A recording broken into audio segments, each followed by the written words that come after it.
que la principale mitzvah de Rosh Hashanah, c'est la Tekirat Shofar.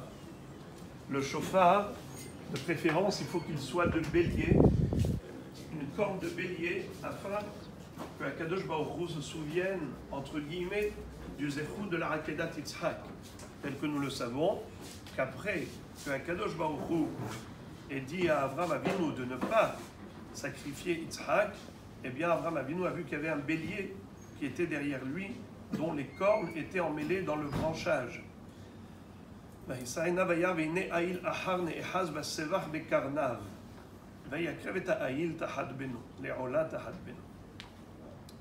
Ensuite, Akadosh Baruch Hu nous dit que si on fait cette mitzvah de shofar avec le bélier, avec la corne de bélier, donc il se souviendra de Rakedat Yitzhak. Mais la Gemara dit que le shofar de Rosh Hashanah, il faut qu'il soit courbé, il faut qu'il soit plié. Kama de kaif inish da'ate tafé ma'ale.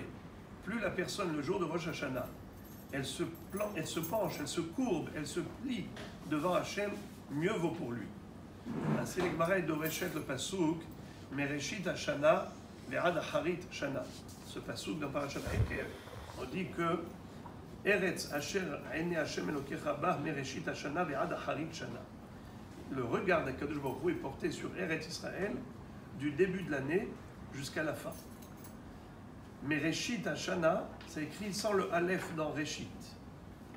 Normalement, Reshit, c'est le début. Donc ça doit s'écrire comme Rosh, avec Aleph. Pourquoi c'est écrit Mereshit sans Aleph?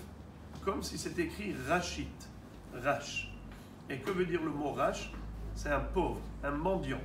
Tahanunim yedaber Rash. Le mendiant, il supplie le riche pour qu'il lui donne quelque chose. Ainsi, à Am Israël, le jour de Rosh Hashanah, ils frappent à la porte du ciel comme des mendiants qui toquent à la porte du riche. Et on demande à Akadosh Baruch Hu pitié. C'est comme ça que le Maharsha explique la raison pour laquelle quelqu'un qui n'a pas vu son ami pendant un an, alors quel bracha il doit faire? Baruch Mechaya Metim. Sheikh Yanous après 30 jours. Mais après un an, c'est Baruch Mechaya Metim. Quel rapport avec la résurrection des morts? Quoi? Cet homme est mort, il a ressuscité, il était vivant, Baruch Hashem. Pourquoi on dit Baruch Mechaya Metim? Il explique qu'étant donné que chaque année nous avons Rosh Hashanah, c'est à Rosh Hashanah que se renouvelle le contrat de vie. Comme si Akadosh Baruch Hu nous accordait la vie pour un an, et la fin du contrat c'était veille de Rosh Hashanah. À Rosh Hashanah, on juge, on calcule, on fait les comptes. Et là, Akadosh Baruch Hu prend la décision d'accorder encore une année de vie à cette personne. De ce fait, Baruch Mechayeh HaMetim, en quelque sorte, comme s'il y avait eu l'homme de l'année dernière et la nouvelle personne qui est née après Rosh Hashanah. Baruch Mechayeh HaMetim.